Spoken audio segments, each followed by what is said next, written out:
Hello and welcome everyone, welcome you lovely people to the SGLIVE 2023 100% tourney, game 1 of the grand finale here between Behemoth and ShinyZeni. How are you? I'm Timon and I'm accompanied by a real cutie. How are you doing today? I'm having a great morning. It's a good morning for some Super Metroid. This is going to be a really good match. High level 100% is pretty unreal. So it's going to be a really good match between two fantastic runners who are going to put on a really good show for us today. Yeah, no doubt about that. The gameplay, high quality, both like rank 1 and 2 in the world in this category. Both had the world record in the past 2 months. It's currently with ShinyZeni. And it looks like we are gonna start off this race in the race room. We're ready to go. So let's have a little talk about the match today. At the start of the series, not much going on, so we can talk about it. We can have up to 4 races today. The first one is the best of 3 now, and Behemoth comes from the winner bracket, so has the winner's advantage. If he wins this best of 3, he wins the grand final. If Zeni wins, we're gonna have one more race after this to decide the match winner. Yeah, so the bracket reset in this tournament is just going to be a one-game match.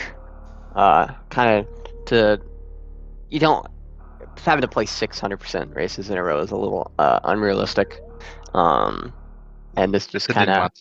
Yeah, this is kind of like the in-between, being on the winner's side of the bracket still gives you quite an advantage, in that, you're not out if you just lose the best of 3 right away.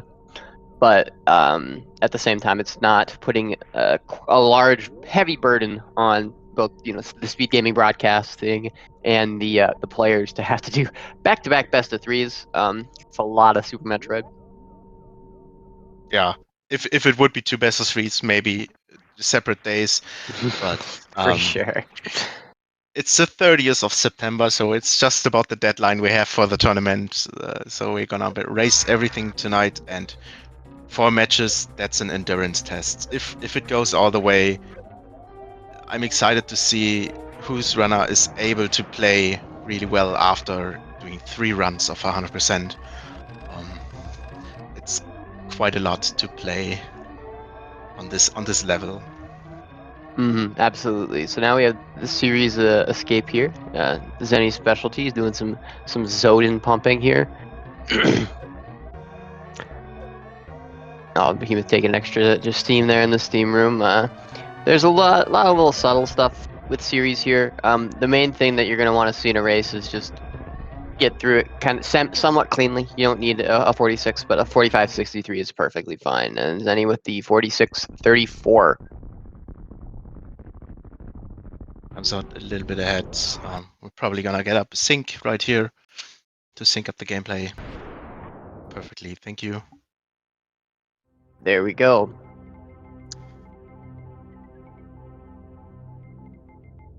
Yeah, so the past races, Behemoth really tends to be a very good race player in general. Despite nerfs and everything, he always has a good show, gets in the focus zone, and really can play well in a race. Zeni as well had some awesome low 113s. The race versus Gabu, for example, in the lower bracket was a really close race. Very well played by Zeni to win it. So what we're going to see here is kind of the standard what you see at the beginning of basically every Super Metroid speedrun. You head down to the Retro Brinstar area, pick up your Morph Ball, grab your first missile, and we're coming back up for bombs, and then you go to Green Brinstar. So you're going to see these runners doing a technique called Moonfall. When you have, there's a setting in the options menu at the beginning of the game to turn on something called a Moonwalk. If you're holding your shot and you try to turn around, Samus will start walking backwards slowly, referred to as moonwalk. And if you're holding an angle button and you cancel it with a jump while holding the angle button, it uncaps your fall speed. which is what we saw both runners do, falling down the climb shaft. They ended up building up enough speed as well to completely skip that last platform there as well. It saves a decent bit of time over the course of the run, and it's a pretty neat little skill expression point too, because there's a lot of places where you can do moonfalls that are only going to save 20 or so frames, for a lot of added complexity in the room. Definitely. So we had seen already a couple straight differences between those two runners. Mainly Behemoth has to do is a couple different strats because he doesn't have angle down. He has a different controller scheme where he doesn't use angle down, so he has to adjust in a couple rooms to accommodate for that. Yep. And not having angle down for the most part isn't, there's strat adjustments, but at the end of the day, the adjustments themselves aren't more than, a handful of frames in any situation to adjust for not having that angle down button. Behemoth ends up opts to put item select on the L button instead. Slight hiccups from Behemoth in the ledge grab climb. The one unfortunate thing about ledge grab climb, if you get hit, there's no really a good way to get back health. So he's kind of hurting for energy right now. He's pretty low. Zeni catches a slight early lead because of that. But hopefully Behemoth is able to pull back. Decides to try to farm for full energy here. The key factor about having full energy is in this fight of Bomb Torizo that you only get missile drops instead of both energy and missiles. Yeah, if you are not full energy here, it's very rare to be able to get the missile drops to one round Bomb Torizo. It's much more likely to be getting health drops from these little orbs that he shoots out. So you definitely want to be full health here. And that's a very nice Bomb Torizo from Behemoth. Very clean. There were at least 100 missiles laying there. He did a good job of not picking them all up. Gets a bit unfortunate drop RNG from the Bomb Torizo drops itself at the end. But he can work with too. There are strategies to farm some enemies early in this Terminator room. Yeah, there's a little door bonk strat there to get that first guy. And then we're going to see Behemoth missile this waiver, which you normally do, but because he's down a missile, he's going to wait, and you get a missile drop there. The waivers with, full health, full supers, and full power bombs, technically they don't have power bombs or supers, so the game just considers you full on them for the purpose of drop ratios. The waivers are, like 93% to give you a missile there, so.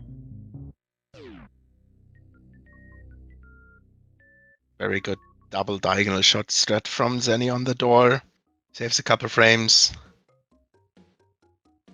Yeah, I think it's 10 to 12 for every extra angle shot you do. I think the first one saves a little bit more, the second one saves a little bit less.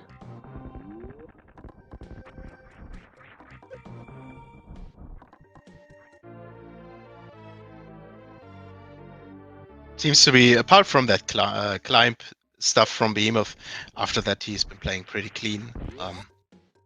So I think he's getting back in the zone. Hopefully it didn't stumble him too much, those early game mistakes.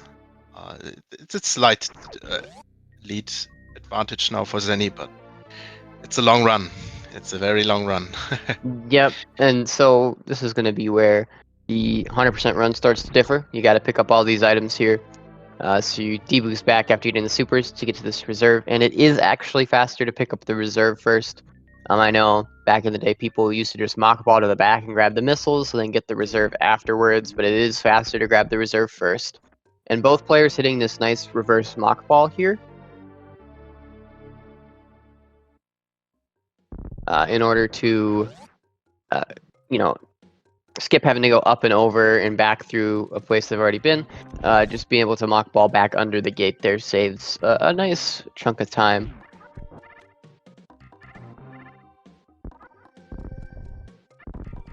Zenith health looks really good. Behemoth kind of hopes for a health drop here. Unfortunately, both kills in this room didn't get any health drops. But he still should be fine with 114. It can be sometimes a little bit tricky with health in this route. You have enough for a great lag reduction strat later. But they both look pretty solid still.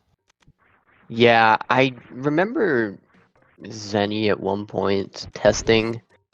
It might have been Behemoth. Someone tested it at one point that even if the lag reduction on Crate puts you into health bomb range, it's still slightly faster to do it and then just pick up the Crate drops that you would normally see the runner skip. But I'm not sure if that's 100% consistent or what with that, but so you still could see both runners go for that Crate lag reduction, but you know, it's always kind of a little spooky if you know you're gonna get health bombed. There's a little risk with the health bomb if you don't grab enough health and have like around the 50 health range. You can't do the deboost out of Crate, because that puts you back into health bomb for mini Crate.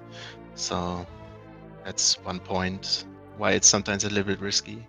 Mm-hmm. Yeah, you absolutely need to make sure you collect the drops if you're in health bomb. And a nice blockbuster entrance from Zeni. I think that's the old name for that strat. I think Blockbuster is now a different strat. Well, I know in Blockbuster is now a different strat, but this used to be called the Blockbuster here, but I think it's just the 3 super crate entrance now. But nice from both of them. It's kind of a lame name now, right? Like, we know the naming convention in the Super Metroid community is very creative, and that's not one of them now. So Zeni has enough health. Behemoth looks good too. Yep, so what we mean by this crate lag reduction is you see Zeni taking damage here, and when you're taking damage in Super Metroid, Samus is only on screen every other frame, so it only has to draw Samus for half the frames. And this can reduce lag in a lot of such scenarios because the game isn't having to render Samus every frame, it's only having to render her every other frame. So when Crate's coming up here, it causes quite a bit of lag. So you will see both players take some damage here to reduce that lag.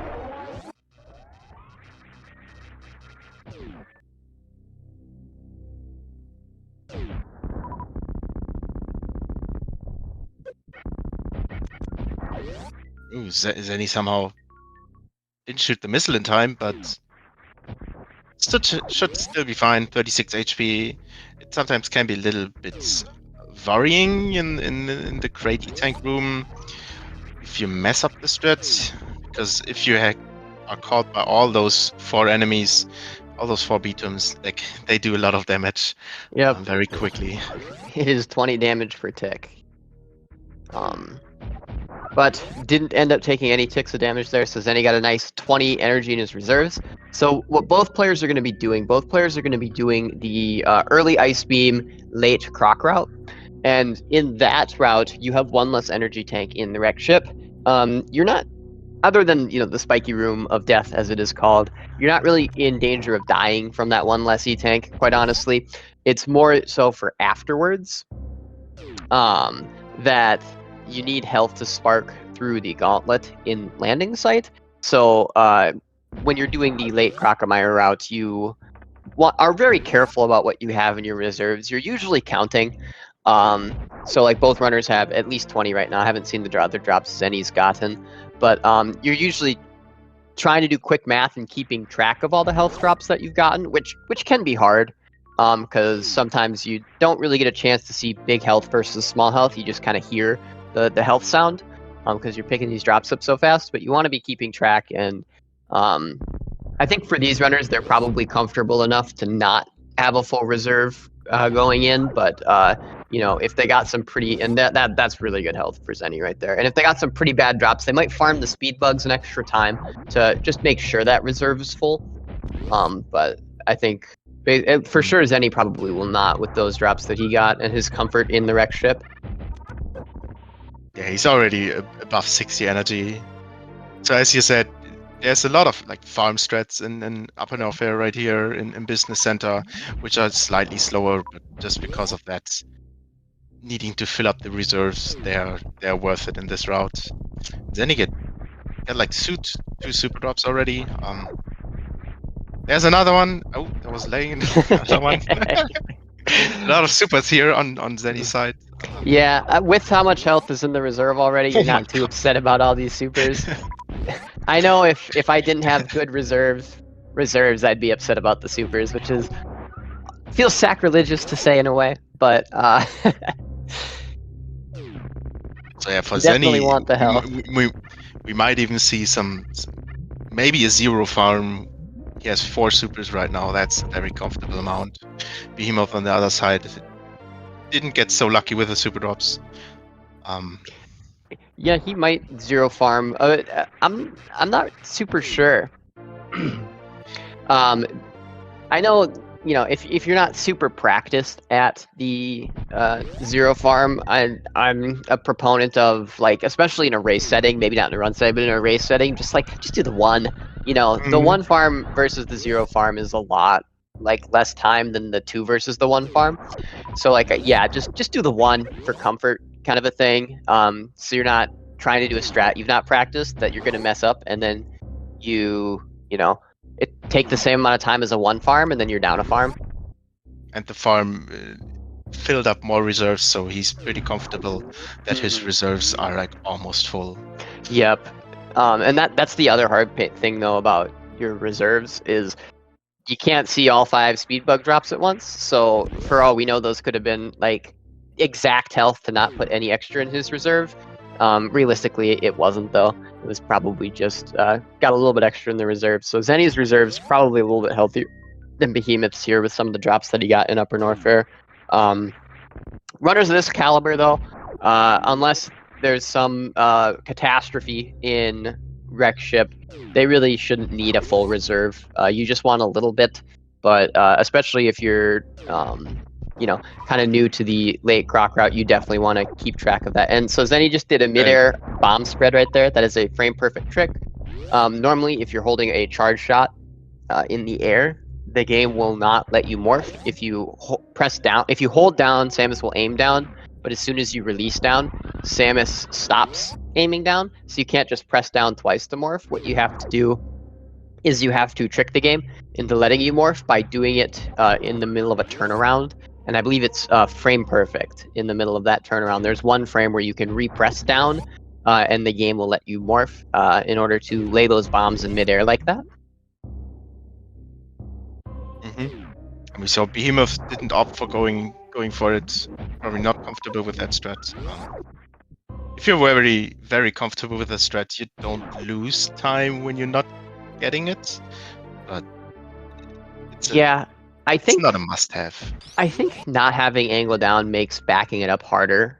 I'm not sure on that, so don't quote me on it. But I could believe it because generally, like, you will angle down shoot the Sova, but and you'll like fall against the top of the bubble mountain where King Kak is, and you'll angle shot the Sova. But since Behemoth doesn't have angle down, he actually has to fall slightly further to the left of that so that the Sova doesn't scroll on screen, and he can hit it with the horizontal shot. So I think because of that, even the bomb spread doesn't even save time for him because he has to horizontal shot that Sova instead of being able to angle shot it. So. Gotcha. Yeah, that makes a lot of sense. Zeni coming up on the red tower.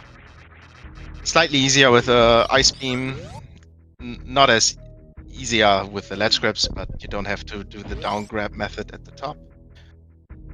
You can use your freeze. Yep, and this is a very nice part of the late croc is having this ice beam for this.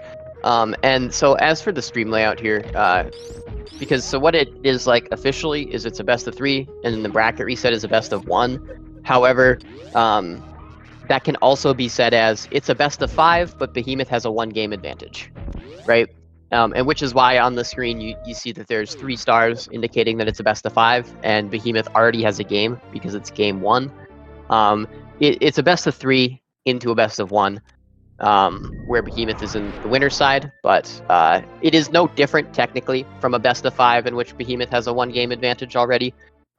So just, for ease purposes of displaying it on the stream, we show 3 stars instead of 2.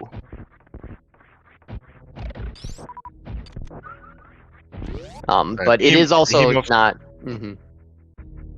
Behemoth, unfortunately, with his super count, had to find one extra super before the power bombs, and Zeni's getting all the supers. Like, he got one more than you. Look, didn't even need the left super there.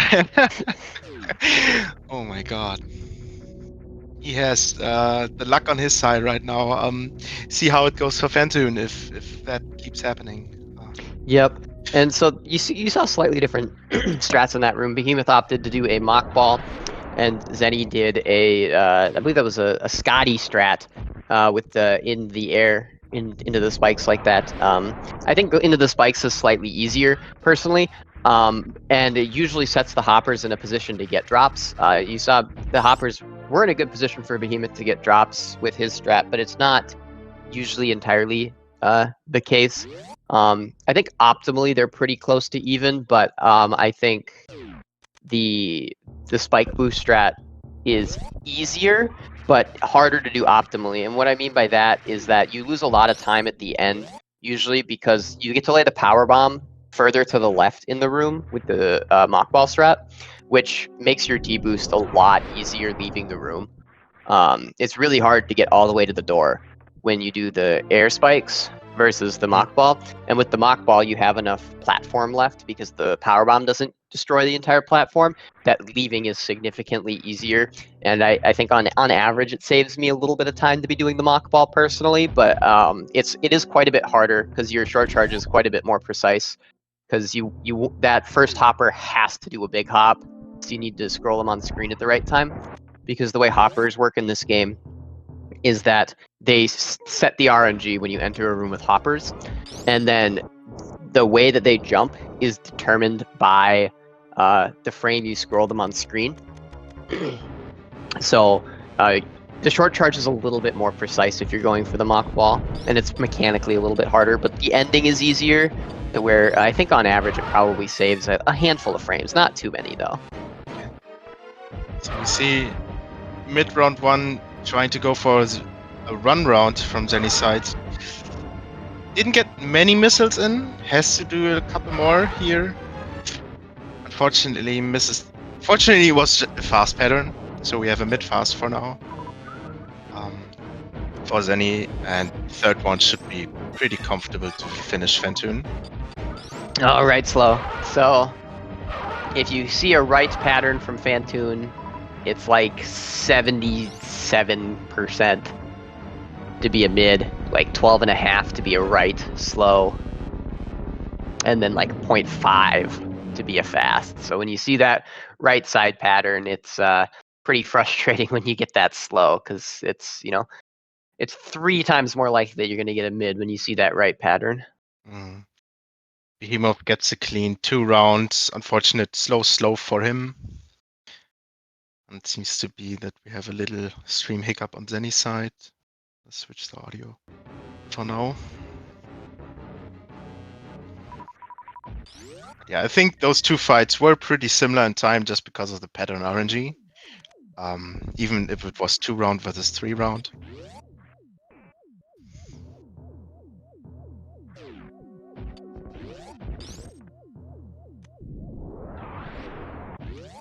Hopefully we get Zeni stream back on Speedgaming real soon. Yeah, I looked at his stream, and his stream is up, so it's I think it's probably something that we have going on our end here real quick. So sorry about that. Yep, there we go.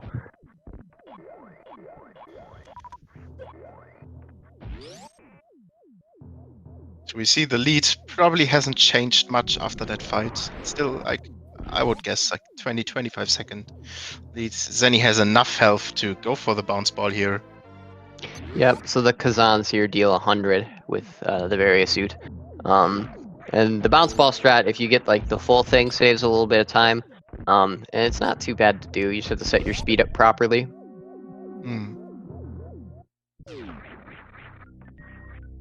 Behemoth might get the full one. Let's see.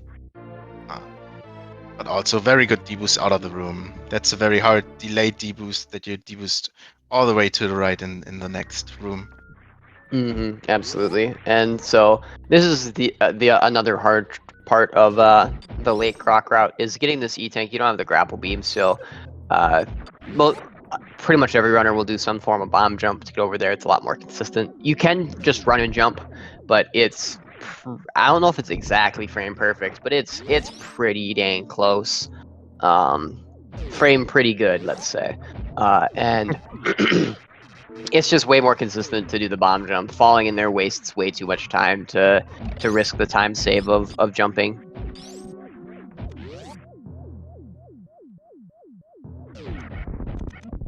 Now we're gonna see. Yep, what's called ballistic attic, because you're using a lot of ballistics on all the enemies here. It's a really nice strat. It saves so much time over the other attic strats.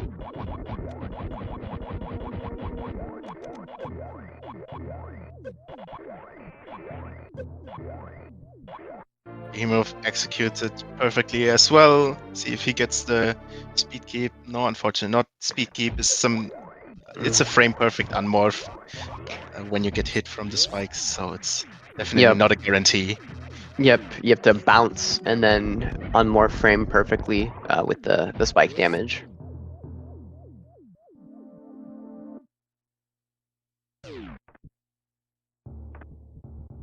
And thankfully both runners had a really good assembly line. That room can be really annoying getting through those work robots. Feels inconsistent at times. It just... what you need to do is you need to have iframes, and you need to have the robots moving towards you, but sometimes I think that there's got to be something more to it, because it doesn't work every time, and it's really frustrating. There's just like a certain animation from the robot where you can clip through. And if you miss that one, you need to wait for the next cycle of the movement, pretty much. That can be frustrating. So now we're gonna see Zeni doing a trick, and Behemoth shortly after, called the Robot Flusher. And so what it is, you need your Wave and Spazer. And what both runners are doing is they're setting up precise shots to hit these work robots that are down below from above. Because they'll start moving once you hit them, and then they take time to move into the holes that they end up in that you need. So if you hit them ahead of time, you use this time during bowling to let them walk. And it saves a pretty decent chunk of time to do it. You get to the bowling statue a little bit slower, so that eats into the time save, of course. But I believe Zeni got it, so you're going to see these robots are already in the hole, and you lay the power bomb right before you get into the bowling Torizo's hand to also remove these power bomb blocks. So you can just run right through and spark. It's a really satisfying trick to get. Talked about the health in upper Norfair. Both runners having very, very healthy, looking very healthy. They can spark. You see it right here for Behemoth. You can spark up to the full spark. Sometimes when you're a bit low on health, you want to jump up a little to conserve your energy. Yeah, I'll be honest, I usually just jump to be safe, because I don't play 100% enough to know exactly how much health I need. But I know, like, in Behemoth's case, like, over 300 here is perfectly fine. And in Zeni's case, he's perfectly fine based on the knowledge that we know his reserve is very likely to just be completely full right now. He's very likely to just be perfectly fine if his reserve is completely full. If his reserve isn't completely full, he's still probably still probably going to be fine. He won't have to do a strat and landing site to save some health. Yeah, so both sparks here and landing site cost around 300 energy. Plus some extra energy, you take damage in the Crateria powerbomb room where Zeni is coming up right now. Yep, so what he's going to do is hold angle through this room. This is another strat Behemoth can't do because of the angle down. And so what's nice about this strat is that depending on your height through the door, it actually changes what you do in the next room, which makes it, really easy because your jump into the room is not very precise at all. If you get a low jump into the room, you just don't hold anything and let Samus hit her head in a standing pose, basically. You hold angle down to release the shot, of course, and then you let Samus hit her head on a standing pose. If you jump high in the door, you aim down and let Samus hit her head in an aim down pose. And so your jump through the door with that angle down strat is very, very lenient, which is, I was very happy to find it when I did, because that strat that Behemoth did is way harder in my opinion, because your jump through the door is super precise. Zeni got the correct support charge, but unfortunately missed the morph. It's very quick inputs after the short charge. You have to morph and lay the power bomb. So missed the back gauntlet spark, and looks like Behemoth had a solid setup. If he can get it, he can make up a little bit of time. I'd say around 7 seconds, because then he attempted to do it. Yeah, it overall versus just not going for it, it's closer to 5. But if you're attempting to do it, you're losing a little bit more time. And Zeni's back a gauntlet was a little sloppy. One of the D boosts didn't clear the ledge.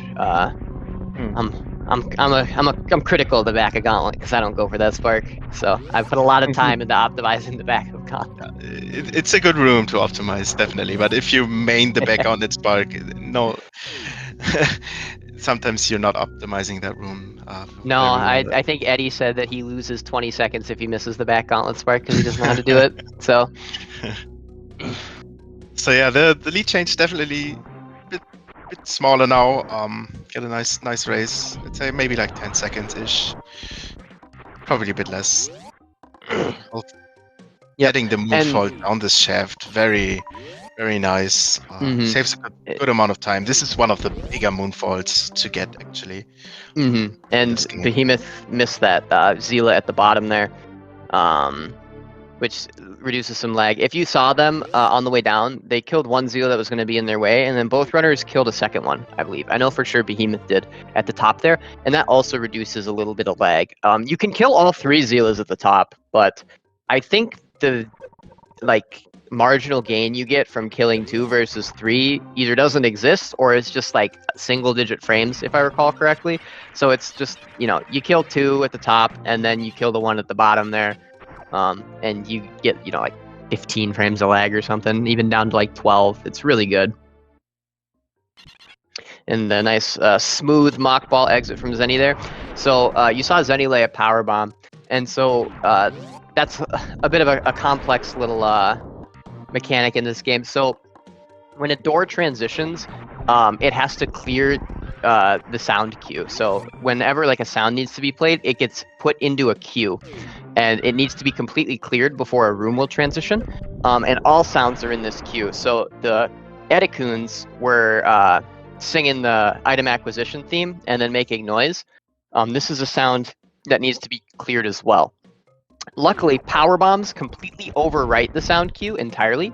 So since he left while the power bomb was going off, those sounds were not in the sound queue at all. And it saved frames on the door because the game didn't need to clear this queue because the queue's been overwritten with the power bomb sound. So it's a situation in which laying a power bomb actually saves lag in a way, because it saves sound frames on the door. And there's a few instances of similar things, but usually when it comes to saving time with sound cues on the door, it's you don't do certain actions and doors as opposed to just laying a power bomb to do it, to overwrite it. Things like if you press shot on the frame you transition through a door, it can add some frames. Space jump, the space jump sound adds some frames to the door. Screw Attack overwrites those as well, I believe. So door checking with space jump generally doesn't actually save you much time, if anything, because of that. Behemoth misses one super shot. So the super count, Behemoth's super count is slightly lower than Zeni's. But fortunately, we have some drop manipulation later in the run, which will help definitely to get enough supers for Ridley. Zeni got actually stuck under the door there. Yeah. If you mock ball into that door and miss the super shot, you sometimes get stuck under it, and you try to unmorph, but nothing happens. Yeah, that's a little weird mechanic of the slope there.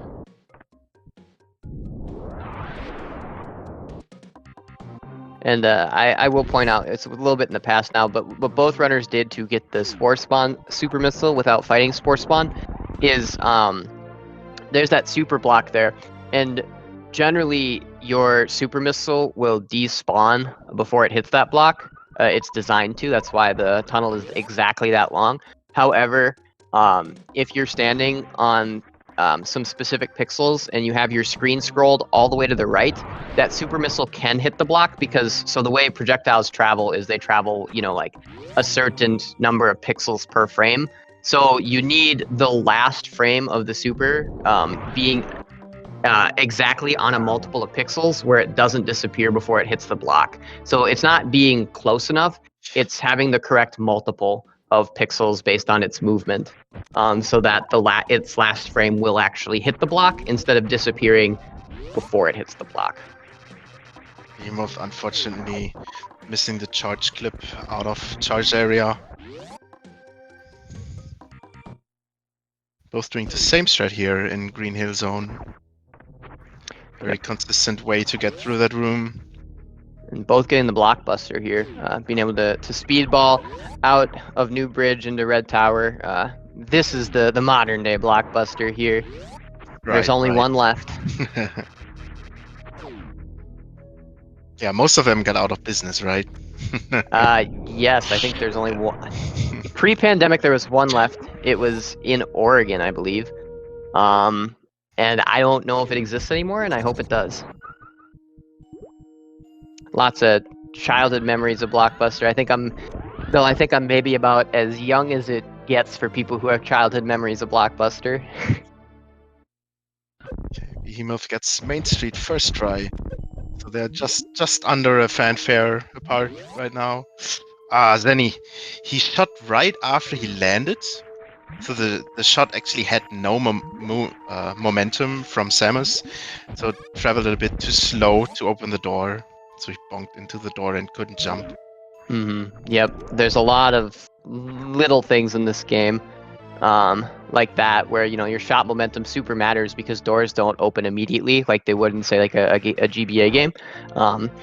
It's annoying in a lot of places. It adds depth in others. I don't think either way is better than the other, but I think with how much depth Super Metroid has, it's fitting that doors might be a little bit annoying and add depth. Definitely. That's why we all love this game to speedrun, right? Because Oh it's yeah, so yep. so I technical. sure love making a mistake and bonking a door. That is my favorite part of this game. Yeah.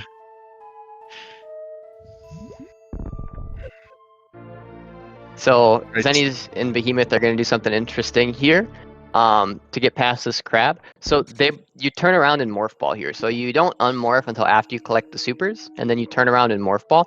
Because when you turn around and morph ball, the turnaround animation is is non-existent, right? So you turn around faster, and you can use the iframes from the first hit to get past it without taking a second hit. So it's actually really important that the runners grab those super missiles in morph ball.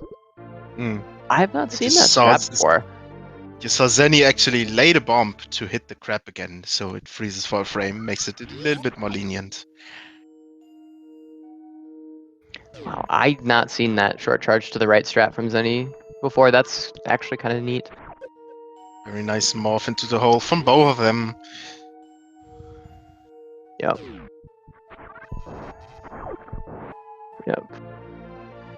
Zeni actually something new. He killed an enemy up top in this room to hope for a super drop and collect it on the way back.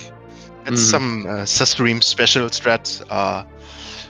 The legend Sasream comes up with a lot of very creative strategies in this game, and he actually gets rewarded by it with a super. And So the unmorph really Behemoth did is also new as well. Saves a few frames. Normally you would just fall down. I think even if you fall all the way to the bottom, for some reason morphing there saves time. But morphing into the unmorph, it makes the collecting the items a lot easier because you're not like wall jumping between the two of them. You know, you collect the missile while in the air, and you just do a regular jump to the super missile, which makes it a lot easier to optimize leaving that room there. It saves, I think, 5 frames to do that morph unmorph. So coming up, Bot Rune, both are doing a slightly different setup. Usually people call it the defector. Behemoth came up with this setup after the defector. Let's call it the B-factor, why not? Zeni also has his own variation on how to do the defector, which is from decalled. That's a fun strat. I remember when it was found. It was in Decalled came into Behemoth's chat, and he was not a speedrunner of the game at the time.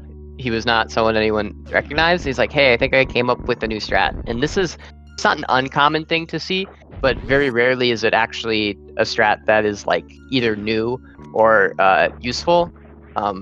So it was kind of serendipitous. I think it's not unlikely for someone to kind of just not think too much about it, be like, oh, okay, you know, you found something and it's probably already been found. But it was kind of fun that it was actually a genuinely really good strat that saves quite a bit of time.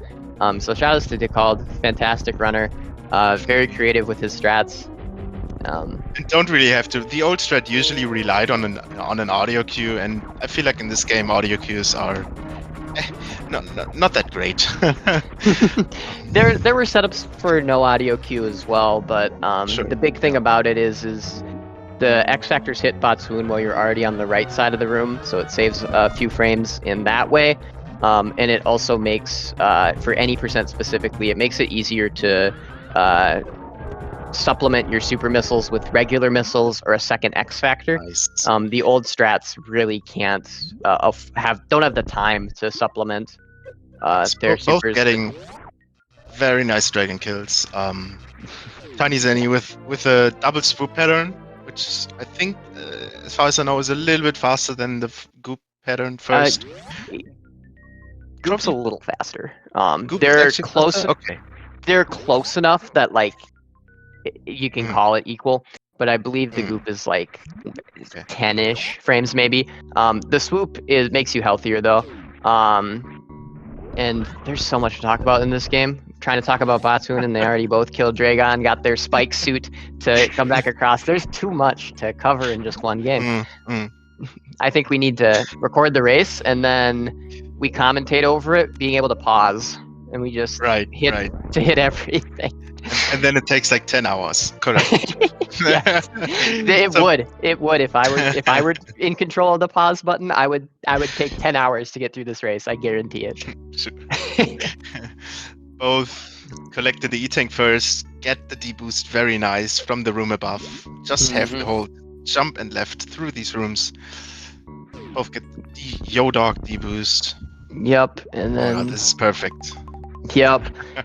And that Puyo can kind of scam you sometimes, though. If you get the right quick drop into the right location, you just, in the transition, you just hold left and jump, and it's great. But sometimes that Puyo can just scam you, and it's really annoying. Then he gets the fast moonfall into the sand. It's about a second faster than not getting the moonfall and just morphing, unmorphing, as you saw Behemoth doing. But yeah, a lot of little strat differences here. Behemoth goes for a wall jump check to try to go for the instant morph into the hole. Yeah, that morph into the hole is not easy at all. And now they're both going to be going for the ice clip here. Zeni's going to be doing a slightly faster strat that involves taking damage from the Puyo to delay your shot with perfect timing, because this is pretty much frame perfect. And Behemoth's going to do a strat that relies on the screen scroll to make sure that shot hits the Puyo at the correct time. So the far right there doesn't have scroll blocks. They're just kind of missing. So if you space jump up, you miss the scroll blocks. And you saw Samus coming up from underneath the screen. That's just because the screen hasn't scrolled. And what you do is you space jump all the way up, you morph in the air, and then you bounce. And this bounce scrolls the screen just a little bit, and then you unmorph and you angle up shot at the Puyo, and then you start moving. If you start moving too fast, you'll scroll the Puyo on just a little too soon, and you'll freeze it too early. But the timing on it's not super precise at all. You just angle up shot and run. I think it's a pretty easy and inconsistent strat. It has a little bit of quirks to work out, but once you do, it's super consistent. And as other runners have shown, the damage method is also super consistent as well for some people. You have to space jump kind of precisely so that you take damage from the Puyo in the correct way. And then if you're not buffering the charge shot by having one held when you take the damage, I believe the shot timing, you have like 7 frames to shoot, which is pretty lenient. It's just the space jumping is quite a bit more precise on the faster method that saves about a second a second or so. Nice. And yeah, as someone was mentioning in the Shackle room, both players are wasting a lot of missiles to get under a certain threshold later for Golden Torizo for the fight, to manipulate, to force a certain attack from Golden Torizo, which leads into super drops pretty much, trying to get more supers. Because this run is all about getting a lot of supers. After people started doing 27 supers on Ridley, you really need a lot of supers to be still healthy for Turian. Yep, so with Golden Torizo coming up, he will shoot orbs if you're under 30 supers, or 30 supers. If you're under 32 missiles, excuse me. If you're under 32 missiles, he will shoot orbs. And while you're charge shotting Golden Torizo, your plasma beam will destroy these orbs, and these orbs can drop super missiles. If you're above 32 missiles, these orbs are a little more rare. They're not super likely to be the attack he does. He'll instead fire projectiles at you. And it does add a little bit of extra lag for him to be doing the orb attack, but it lets you get super missile drops, which more than make up for the lag usually that you would get from the orb attack. Very nice. Perfect plasma runes from both of them. And see this Keg Alley. This is it's such a great strategy.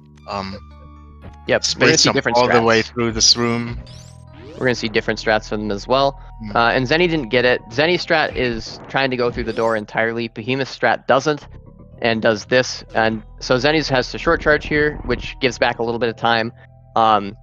If you get the full thing through the door, in my timing, it saves like 15-ish frames over the strat Behemoth does, I think. But I think the strat Behemoth does is also like significantly easier than getting the full thing through the door. And a lot less precise. Oh my, okay. Zeni, that's a very nice backup. Didn't have enough height to get up the platform and broke both speed blocks, or the left speed blocks later, jumped up back. I've never seen that backup. That's great. I've seen a similar backup. That's a little bit faster than a backup that I know in that case. If you only break one side of the blocks with that, what you can do is you can space jump up to the top set and do a clip like the charge clip, leaving and clip back up to the top there. If you only break one set of the blocks as a backup, if you miss it, and it's actually a lot easier than the charge clip because you can actually see. And just like that, you can barely notice it, but we are completely tied. Just tiny mistakes here and there, of course, using that backup, and then in this room had a little slip up as well from Zeni, made that Behemoth is slightly in the lead now. Yep, and it looks like Behemoth ended up getting a better door there too. So like, even though there's no door on those rooms, the game still has to align before it transitions. So you still have like better doors in quotes, right, for the sandfall transitions. It looks like Zeni got a bit of a weird transition there. And because those doors are usually quite wide, they can be really bad if you end them wrong. The sand pits, you can get like, you can lose like a full second on the sand pits on the first set before the sand falls, like in Aqueduct. If you like are really bad with your transition, you can lose almost a full second. Both creating the crate missiles into... This is a pretty hard inputs. 3 quick drops into a quick morph. Zeni looks like he was just bit too far left into the door. Yeah, that short charge It's saves like a hard. second or so. Mm. Certainly not easy. Being able to charge short enough to do it, depending on how good you are at short charges, is either the hard part of it or it's the easy part of it, and the hard part of it is getting the proper short charge. If you're really good at short charging, it's really easy to do too good of a short charge and just not have enough speed, or your speed's weird. So that's one of those ones that's hard because it's precise, not hard because it's short, in my opinion. It's not hard because you have to actually get the charge. It's because the charge is you have to have a very specific speed and get blue at a very specific point. Slight different strat here as well. Behemoth goes for down back version, and Zeni does the more normal deboost version. The down back is definitely a lot harder, a little faster though.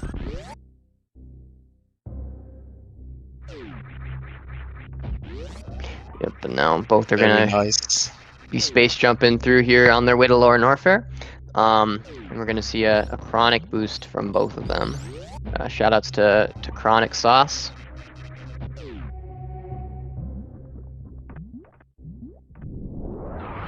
There we go, and this is a very satisfying damage boost all the way down into the lava dive here.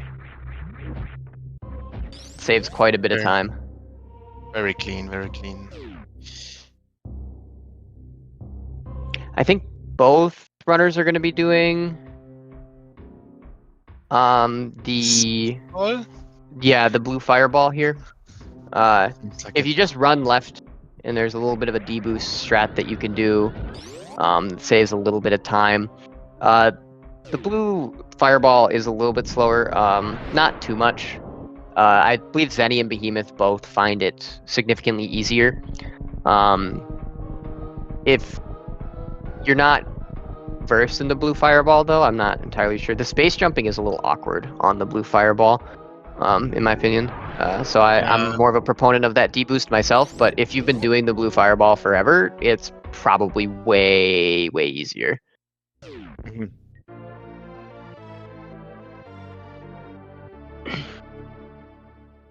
And now we're coming up on the GT fight. This fight is actually, it used to be a very easy fight, right? But with this new drop manipulation, it's quite a hard fight to optimize because you have to jump, shoot down, and shoot up, and those shots are very precise to get a double hit on GT. Yep. So what you need to be doing on the down shots. Yep. Sorry about that. On the down shots, you need to be moving upwards when you release it. It's very precise because you need it to kill the orbs, and you need to also not take a hit from the orbs, and you need it to double hit. So you need to be moving upwards when you release the shot.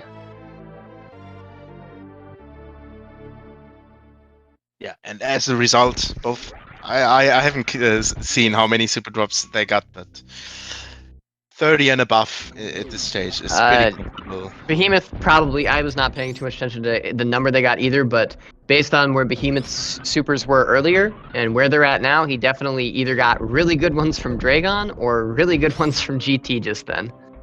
I think it was Dragon, but because I saw he was like 2 or 3 short to Zeni and Meridia after Meridia. Okay. So it was pretty close after that. Yeah, I mean, they both still got some supers here. It used to be rare to see this many after GT. It used to be like, oh, you have 23 after GT, but super saving strategies and the GT farm is really good just because those supers just save so much on Ridley. Like the difference between 27 and 24 is like 2-ish seconds, I think, if you get an optimal fight in either direction, I want to say. But the more supers you're using on Ridley, the more consistent the fight just gets too, because you're fighting Ridley for less time, so there's less time for Ridley to do something that's going to waste you time. It's kind of similar in a way to X Factor versus Beam Fight in any percent. A big benefit of the X Factor fight is that since it's just straight up shorter, there's less opportunity for Ridley to do something that's going to waste you a lot of time. So like the more supers you have here, the more consistent the fight gets, on top of the fight just being faster. Yeah, and with like 21 or 24 supers, if you get certain patterns, you can't finish Ridley off just in time to the end of a pogo, so Ridley just might swoop again and etc., and you lose like 4 seconds. So it can be pretty harsh. but with 27 supers, you're quick enough. Mm-hmm. Nice metal pirates from Behe. Zeni also follows it up. Yep, and now both of them are going to be doing this Ridley spring ball strat. They're going to be doing a slightly slower variation of it that is significantly easier, and Zeni just didn't have enough speed. So there's a few methods of doing that. Pretty much every runner, but truly not smart ones, will go for the auto spring ball methods of that, where you just will do a full spring ball and take damage off of the viola at the end there. And as you can see, they did it with a bounce at the beginning, so they didn't have to time it. Also, these Ridley fights are insane. Yeah, yeah, I was about to say, hey, we have Ridley on the screen right now. Behemoth does a little bit setup there, had a pogo pattern, finished it up perfectly. Yeah. Zeni with a swoop, also perfectly. So pretty similar times. Yeah. Too much to talk about in this game, but for the Ridley spring ball strat, there's a manual spring ball where you will time the spring ball yourself and not do a full spring ball, and hit a smaller platform in the middle and not take damage from the viola. That saves like 20 frames, but you know, the difficulty of that is just really not worth the risk reward when the other way is just so much easier. Oh, I've never seen that. Was so cool. Zeni missiled Zebo. Oh yeah, it takes one frame. It takes Yeah, one that's frame of lag. I've not seen that before. That's really cool. Yeah, we slightly missed. Behemoth goes for a normal spring ball in Wasteland, but then he does the new setup with a charge through the Kazan. Giant Spark, I mean. Oh, did he do that? I was watching his screen and was not processing what was happening. I'm gonna be honest with you.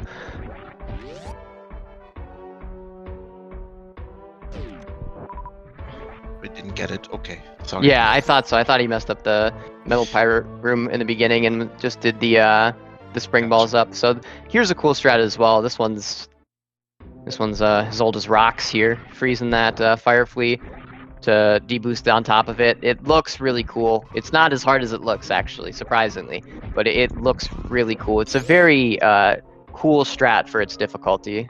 Very good value on that one. Behemoth. And now here we have the Hoda Ruby special. Looks like we're gonna get stronger today. No, we get two of them. Get two of them. Nice. It's a little different. It's a little different when you have a 112, but you know. My power only grows when someone with a worse PB than me misses it. That sounds fair.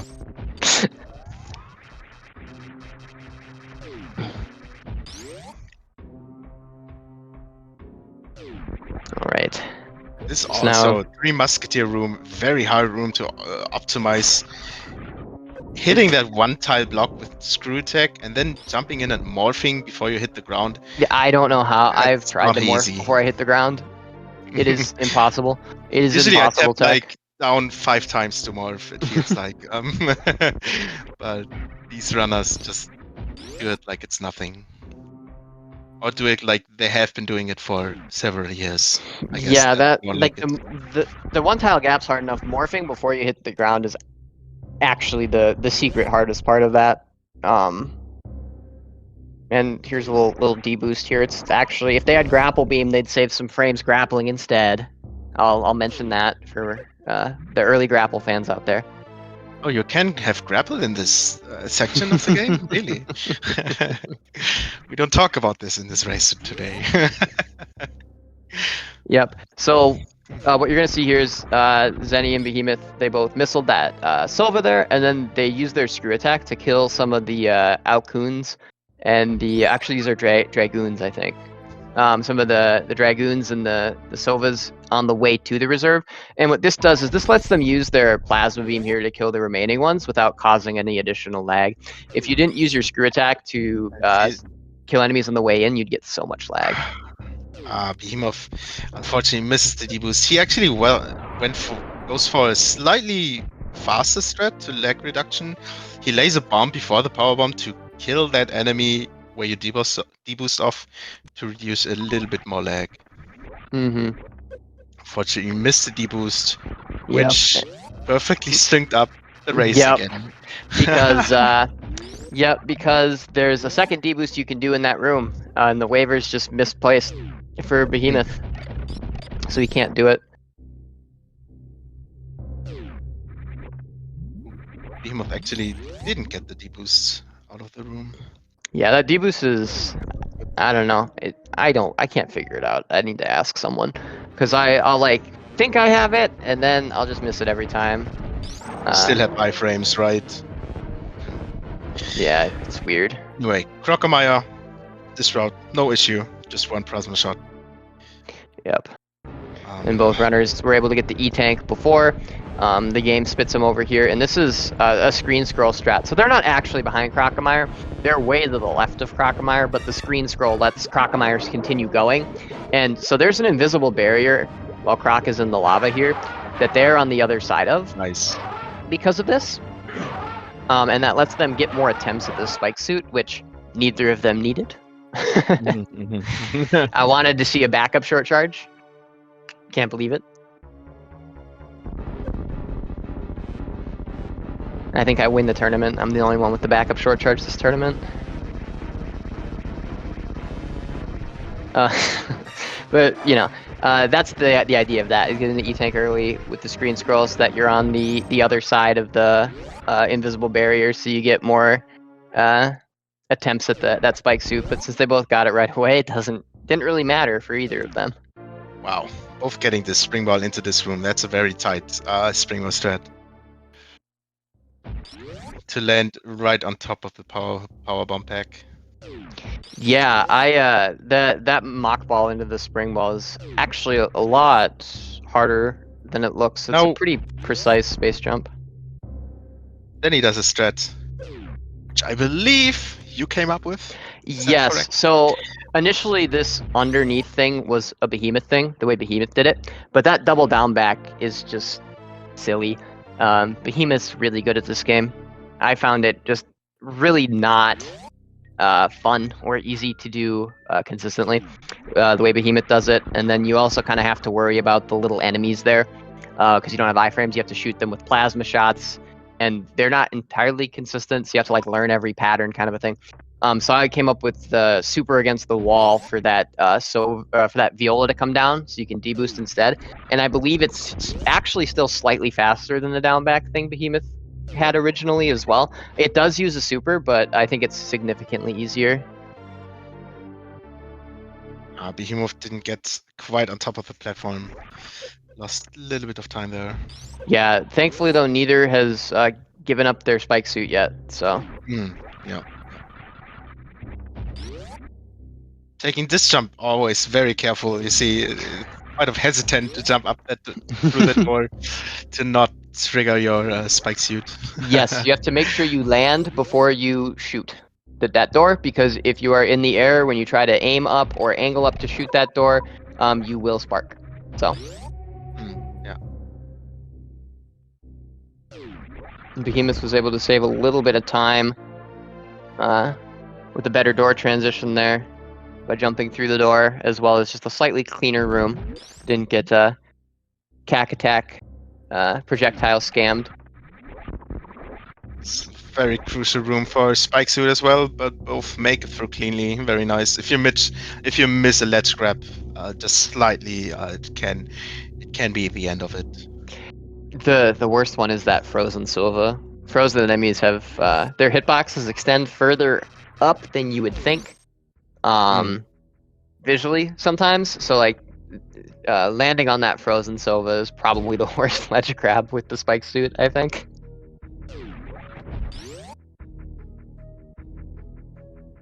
So now both of them are going to come up and do a very specific movement strat here to try and reduce as much lag as possible, while also not accidentally giving up their spike suit. Behemoth springballed a little early and hit his head, so we got some sync here. It looks like Zeni got a bit of a better door transition there too.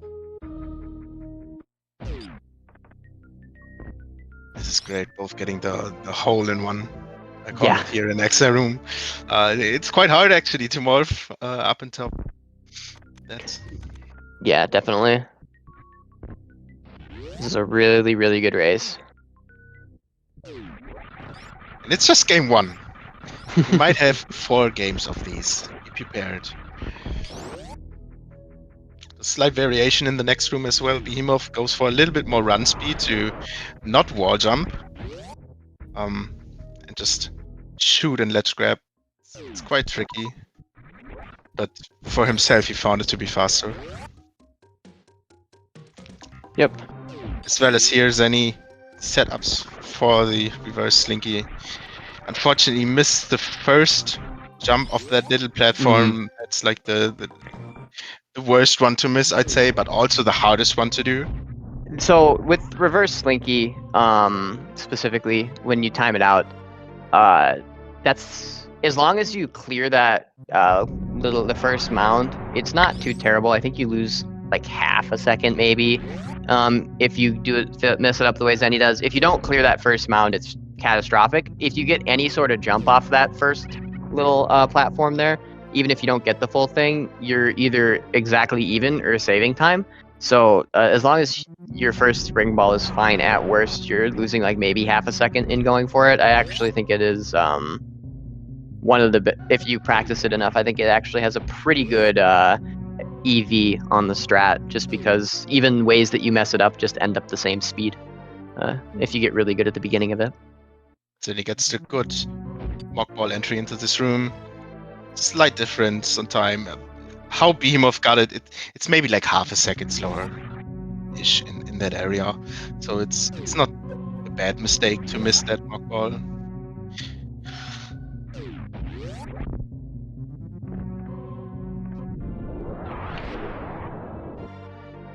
Well, Behemoth actually does a wraparound shot, I believe, there, just before the missile. Yep. Open the door early. Not have to worry about the door. Makes this mock ball much easier. And then both runners are gonna get a shine spark up this elevator here. Thankfully, your spark timer does not go down while going up an elevator like in future titles. It makes this really nice because space jumping through this room is hard. It is, I think, technically like slightly faster if you do it perfectly, but like realistically speaking, it is not enough to for the failure condition of like how much time you lose if you mess it up is just really not worth the risk to save very minimal amounts of time. Both get through the one-tile gaps very cleanly. Pretty hard room to not bonk or fall down again. Yeah, it's that first one. Oh. Zeni just he shoots too early. Gets a backup charge. A little bit of time loss. Yeah, it's for the old mother brain. It's just that first one. The next two are not too bad. If you're right up against the wall, like the right wall, you can just like backspin, as Behemoth calls it, and then just do two quick jumps, and it's really nice. It feels really good. It's just that first one's super annoying.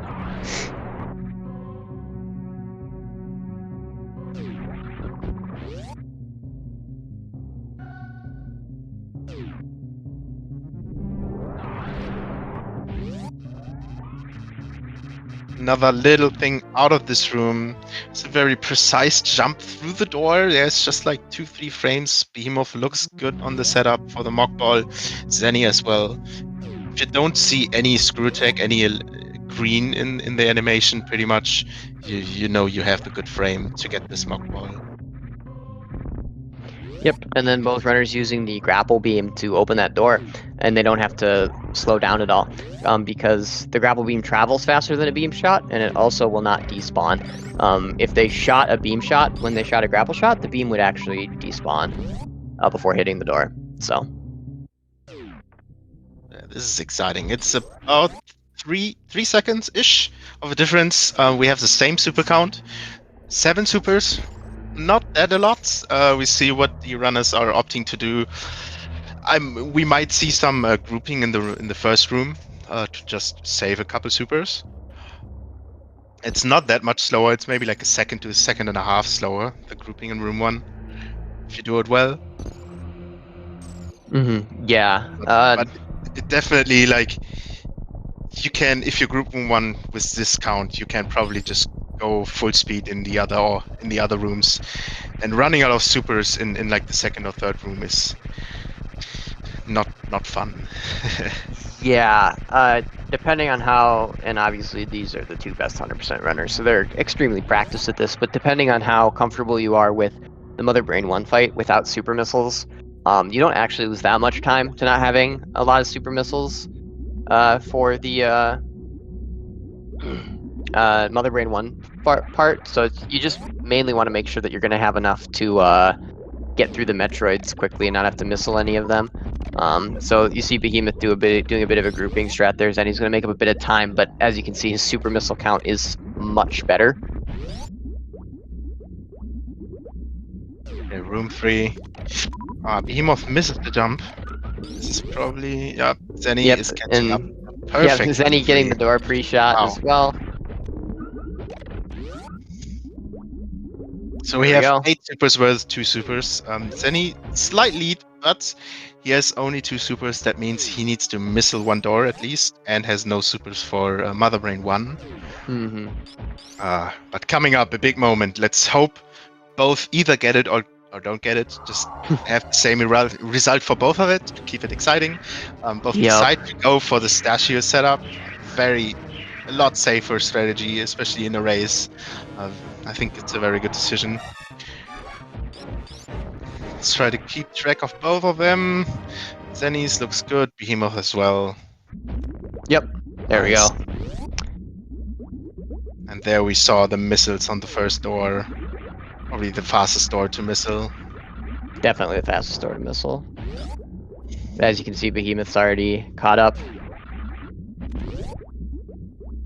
And now we might see the exact difference between 5 super and 0 super for Mother Brain 1, because they're completely tied.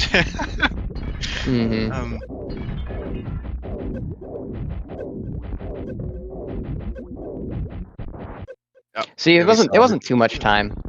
Maybe like a second and a half. Yeah. Part of that was the group Behemoth did. Part of it also was it looks like he got slightly better drops. Because with the group he saved 2 supers and then ended up 6 ahead. So it looks like he got slightly better drops. But at the same time, I think in room 3 he was able to pick up more drops because of the mistake he made, I think. I think. It was close enough that a lot of things can lead change here. Yes. First of all, Zeni is jumping all the time to prevent bomb from denying the catch-up. Seems to be both have successfully denied the bomb placement to delay the catch-up. And pretty similar Mother Brain 2 fights. Maybe slightly faster for Behemoth, I don't know, about 2 seconds difference. But as we know, there's a new manipulation of Mother Brain. 2 Christ manipulation. Depends. If Behemoth doesn't get it, Zeni gets it. It might be very close again. What we'll see. We're looking for when Mother Brain turns blue, they want to jump at a specific time, morph and unmorph. Behemoth got it. Yep. And it looks like Zeni missed it. Unfortunately. In his camera, he's not happy with it. It's like a 6 frame window, so it's not too bad.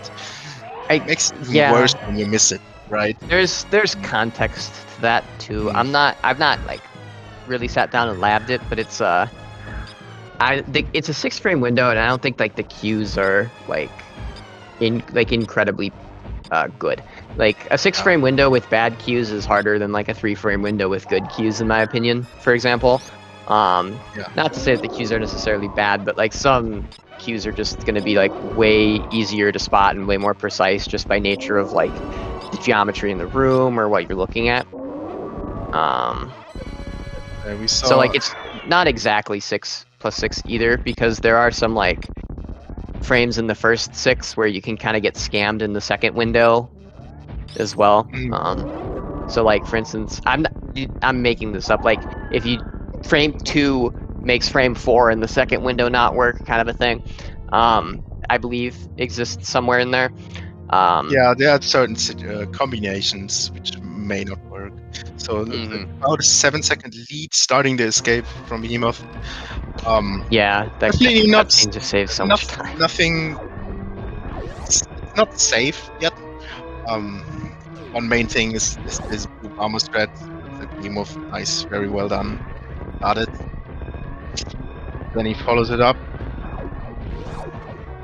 Misses the door a little bit, but also the main part is getting up with blue and not bonking the wall. Mm-hmm.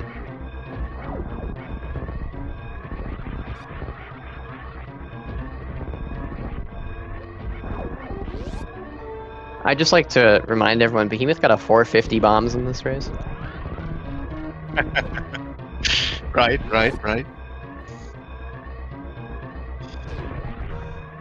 And looks like Behemoth gets through Pala cleans, so does Zeni. Yep. And a 1:13.18. Let's check the official racetime.gg. So Behemoth has finished in first place with an official racetime.gg time of 1:13.18. Zeni finishes with an official racetime.gg time of 1:13.23. A 5-second difference. And as you can see on the webcam, I don't think Zeni was watching near the end. I think he closed the stream and saw the finish right at the end with that the 2 cry miss and everything. Wow. What a fantastic Fantastic. start to this series of matches. Wow. This is just game 1. We finished 5 seconds apart. We had almost half the race a synced game pretty much, right? Early lead by Zihi with a bit of hiccups at bombs and bomb Torizo for Behemoth. But that was just an amazing race to watch, and I can't wait for the next races, which are coming up real soon. Yeah, absolutely. Who do we have next on the docket in the commentary booth for you? We have Eddie and Oats and Goats, and hopefully we get just as good of a race. I know one of my commentary deficiencies is I'm too analytical and not hype enough, but Eddie and Oats really know how to turn it up. Great commentary from both of them. It's going to be a really fun one to watch from them. Hoping for a race that's just as close. That maybe goes the other way, so we can see some more Super Metroid 100%. I think that'd be what everyone would like. So the runners are going to take a quick break. I'm going to be signing off, Timon as well, and we will leave you with Eddie and Oats for game 2 here in a few minutes. Thank you very much. See you in the chat.